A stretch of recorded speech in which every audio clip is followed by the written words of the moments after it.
Oke, selamat siang. Berikut Ufa akan memberikan materi untuk pertemuan ketiga dari mata kuliah kecerdasan buatan. Beberapa minggu lalu kita sudah dijelaskan tentang definisi dari kecerdasan buatan. Nah, semua sistem berbasis kecerdasan buatan itu disebut sebagai sebuah agent. Apa sih agent itu? Nah, sebelum kita menjawab apa agent itu, di sini ada sebuah ilustrasi yang menggambarkan sebuah agent. Di gambar di sisi yang sebelah kanan itu adalah sebuah agent yang terdiri dari sensor dan aktuator.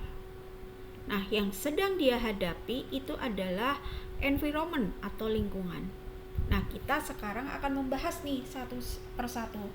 Apa itu yang disebut dengan sensor, persepsi, action, lingkungan, aktuator, dan agent itu sendiri. Kita mulai dari yang pertama. Yang pertama tadi yang disebut sebagai sebuah persepsi.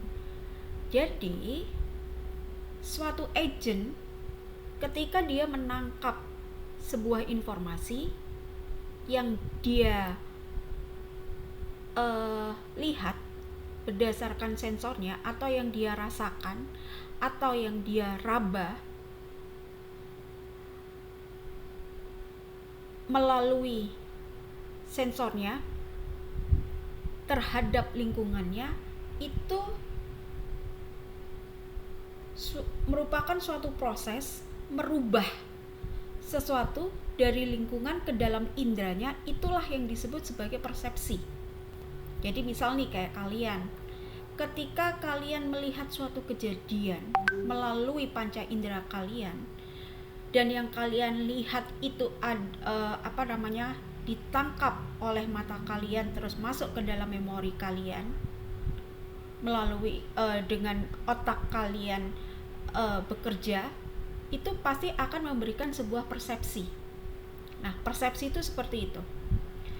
Yang kedua, itu yang disebut dengan sensor. Jadi sensor ini adalah sesuatu yang digunakan oleh agent untuk menangkap sesuatu dari lingkungannya untuk melakukan sebuah persepsi. Nah, sensor ini berupa apa saja? Sensor ini tergantung dari agentnya. Kalau agentnya manusia, berarti sensornya bisa berupa mata, bisa berupa hidung, bisa berupa telinga, bisa berupa mulut. Nah, sedangkan kalau agentnya adalah robot, berarti sensornya apa? Sensornya adalah inframerah.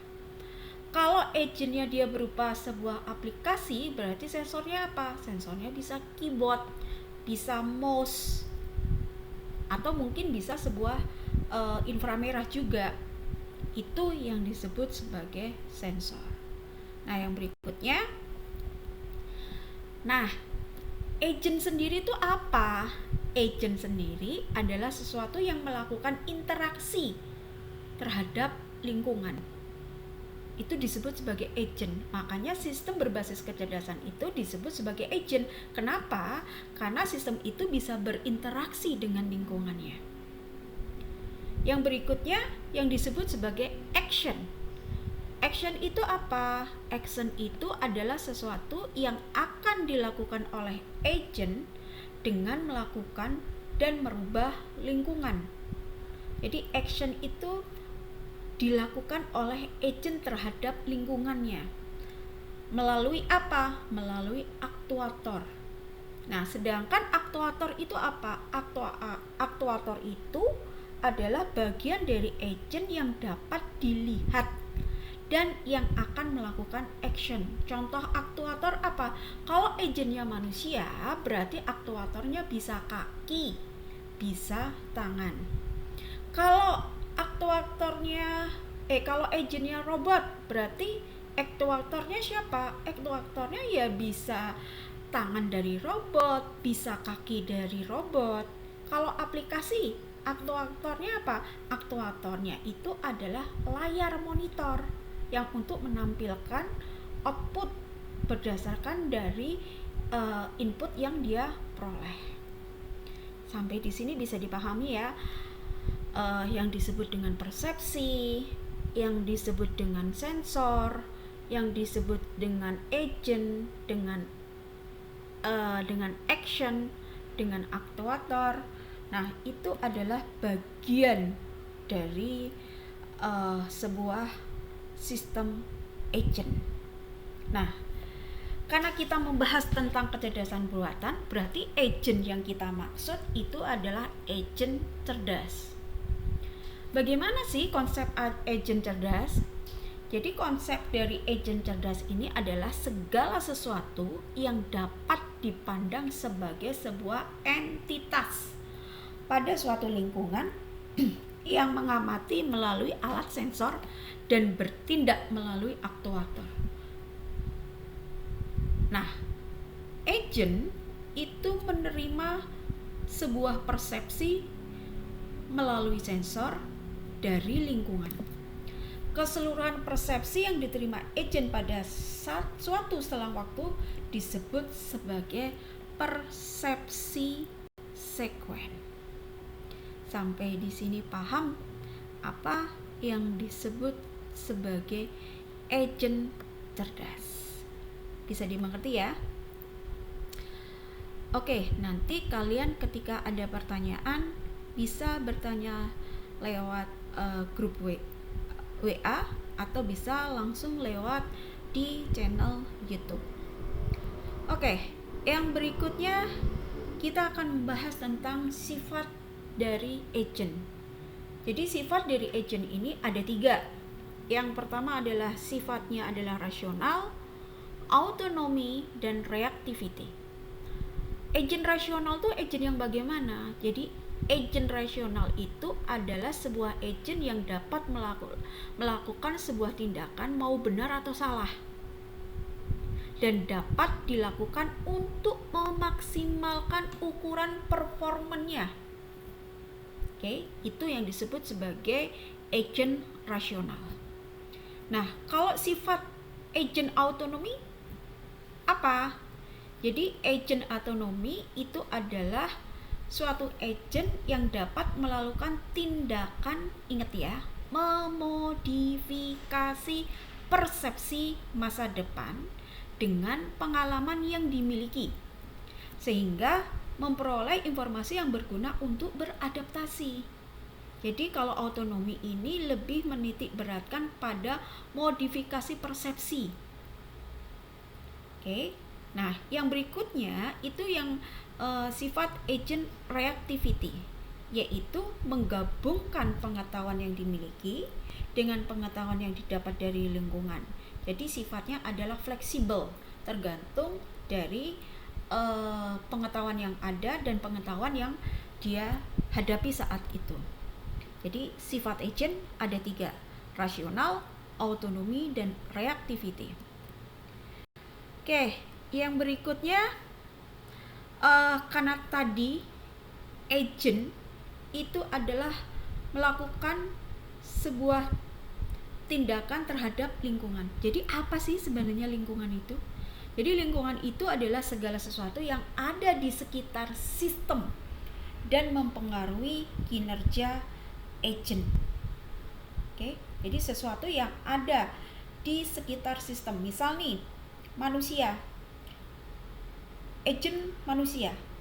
Apa yang ada di sekitar manusia? Ya tergantung. Kalau manusia itu berada di suatu ruang kelas, berarti lingkungannya adalah bisa tempat duduk, bisa kursi, bisa papan tulis, bisa laptop, bisa buku, bisa mahasiswa. Jadi apapun yang ada di lingkungan agent, dan itu akan mempengaruhi agent itu sendiri. Kalau agentnya adalah robot, ya tergantung juga robot itu berada di mana. Kalau robot itu berada di pertanian, berarti lingkungannya adalah bisa ladang, bisa sawah, bisa kebun, bisa tanaman, bisa hama, dan apapun yang ada di dalam lingkungan tersebut. Itulah yang disebut sebagai lingkungan.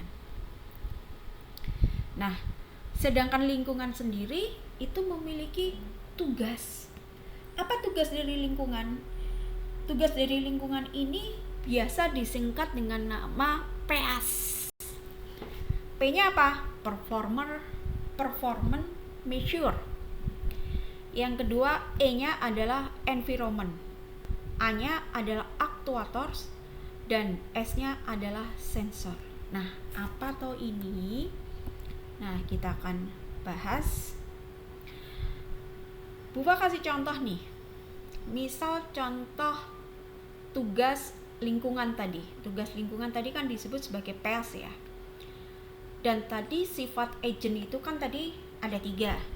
Nah, kalau yang pertama tadi kan disebut sebagai sifat agent yang rasional. Nah, berarti kalau rasional itu tujuannya adalah untuk mengukur performa dari agent itu sendiri.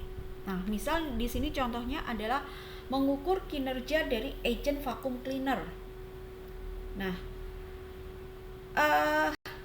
untuk mengukur kinerja dari vacuum cleaner ini berarti apa yang bisa dilakukan dari agentnya, yaitu jumlah kotoran yang bisa diangkut, jumlah waktu yang dibutuhkan untuk membersihkan, jumlah listrik yang dikonsumsi, yang dipakai maksudnya, jumlah kebisingan yang dihasilkan. Nah, kalau ini semuanya bisa diminimalisir, berarti performer dari vacuum cleaner itu bagus.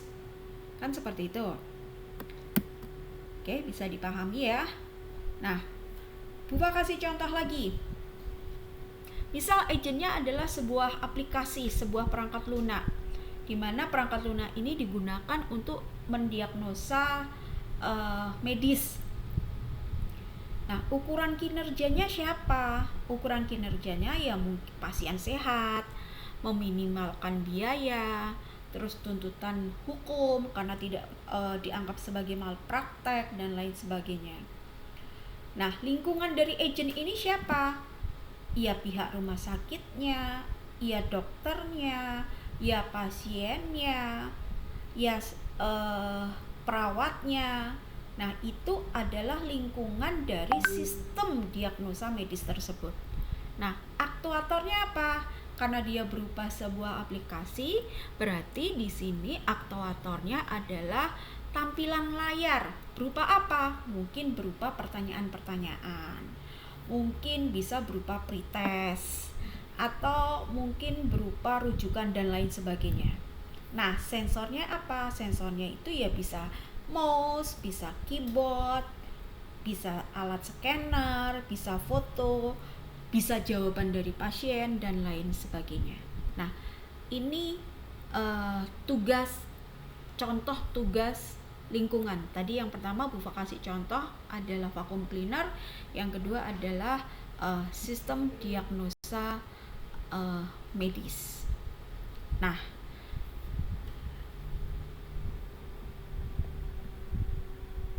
jadi kalau berbicara tentang sistem agent itu tidak bisa dipisahkan dengan yang namanya lingkungan.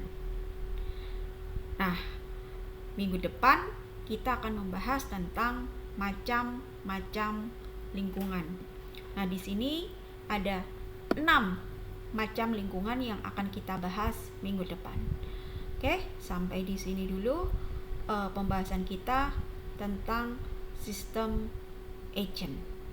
Nah, tugas kalian itu adalah masing-masing kelompok sudah membuat sebuah sistem agent. Nah, sebutkan tugas agent dari masing-masing kelompok yang dikumpulkan pada Sabtu tanggal 18 Maret 2023, yang nanti saya akan memberikan materi yaitu tentang macam lingkungan. Oke, jangan lupa tugasnya kerjakan, dan tugasnya dipresentasikan melalui video tentang tugas dari lingkungan. Terima kasih.